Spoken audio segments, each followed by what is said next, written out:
रविंद्र जी, मैं शुरुआत आपसे कर रही हूं। अगर पूरी तरीके से बुलडोजर का पहिया या फिर कहें स्टीयरिंग रोक दिया सुप्रीम कोर्ट ने और इतनी गंभीर टिप्पणियों के साथ रोका कि भाई 2022 में आप नोटिस दे चुके हैं, 24 में इतनी आनन फानन में कार्रवाइयां करने की क्या जरूरत है, 15 दिन तक बुलडोजर नहीं चलेगा तो कोई आफत नहीं आ जाएगी, आसमान नहीं टूट पड़ेगा। यानी सुप्रीम कोर्ट की टेबल पर कुछ बेहद गंभीर फैक्ट्स हैं, क्या ये माना जाए सर? गरिमा जी, पहले तो ये क्लियर हो जाना चाहिए कि कोई कानून है या नहीं। बुलडोजर जस्टिस, जिसको बुलडोजर जस्टिस आज कह रहे हैं, इस तरह का कोई भारत में कानून नहीं है। और अगर ऐसा प्राविधान नहीं है तो ये किस प्राविधान के तहत चल रहा है? ये शो करता है कि ये राजतंत्र की तरफ इंगित कर रहा है कि प्रजातंत्र नहीं है, राजतंत्र है, राजा चाहेगा वही होगा।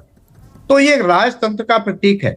और ये बहुत पहले, जिसे ड्रैकोनियन लॉ कहते हैं, ये 621 बीसी में एथेंस में लागू किया था ड्रैको ने। और ये इस कानून को ये कहा जाता है ये बहुत बेरहम है, बेदर्द है और कड़ा है। अगर ऐसा कोई कानून नहीं है तो जितने एक्शन हो रहे हैं बुलडोजर के नाम पे, सुप्रीम कोर्ट ने कहा कि ये बुलडोजर अपॉन द लॉ है, ये not on the construction of the building etcetera, but it is a bulldozer upon the law.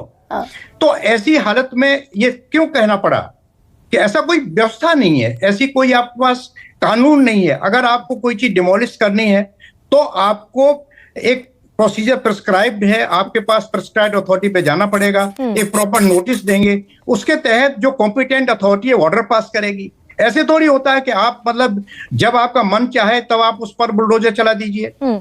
और जो तमाम कंट्रोवर्सीज हैं, मैं उसमें नहीं जाना चाहता क्योंकि पॉलिटिकल हो जाएगा, लेकिन ये एज सच, बुलडोजिंग एज सच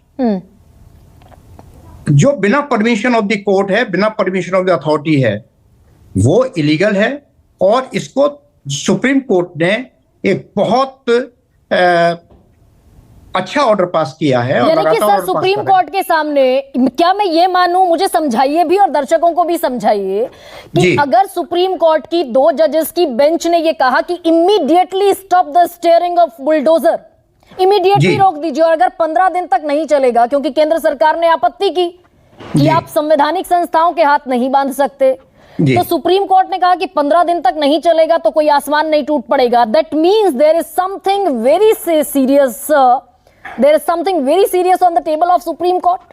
यस, पहले तो ये है जो हम आपको पहले अभी बता चुके हैं कि ये जब कानून है ही नहीं, ऐसी कोई व्यवस्था नहीं है, तो सुप्रीम कोर्ट क्यों परमिट करेगा इसको? Supreme court is guardian of the constitution. जो लॉ है ही नहीं उसको आप लागू कैसे कर सकते हैं? तो सुप्रीम कोर्ट ने इमीडिएट कहा इसको रोकिए। और जो दलील दी जा रही है वो म्युनिसिपल लॉ की दलील दी जा रही है। म्युनिसिपल लॉ में ये होता है कि म्युनिसिपैलिटी में कोई मकान है, अनऑथराइज्ड कंस्ट्रक्शन है, तो उसके लिए आपको प्रॉपर प्रोसीजर फॉलो करना पड़ेगा। यानी कि जो सुप्रीम कोर्ट में केंद्र सरकार ने दलील दी कि अपराधी या आरोपी होने पर कोई डिमोलिशन नहीं हो रहा है, कोई बुलडोजर नहीं चल रहा है, वो तो अवैध अतिक्रमण पर चल रहा है। हाँ, अवैध निर्माण किया गया इसलिए चल रहा है। तो लेकिन ये उन्हीं लोगों पे चल रहा है जो किसी केस में एक्यूज बनाए जा रहे हैं। अगर आप ऐसा, अगर गरिमा जी, अगर हम इसको ऐसे कहें कि ये तो एक शासन पर, गवर्नमेंट पर एक बहुत बड़ा तमाचा है कि अवैध निर्माण हुआ कैसे। अगर आपकी ब्यूरोक्रेसी ईमानदार है और कर्मठ है तो ये निर्माण कैसे आपने परमिट कर दिया? It means your government is corrupt, your officers are corrupt, they are permitting these persons to develop all this unauthorised construction. ये भी चीज साबित करती है। और अगर आपका ऐसा है, अगर आपने परमिट किया उनको और आपने उनको बनाने दिया, तो फिर आप उसको नोटिस दीजिए, प्रॉपर प्रोसीजर फॉलो करिए, कॉम्पिटेंट कोर्ट में जाइए।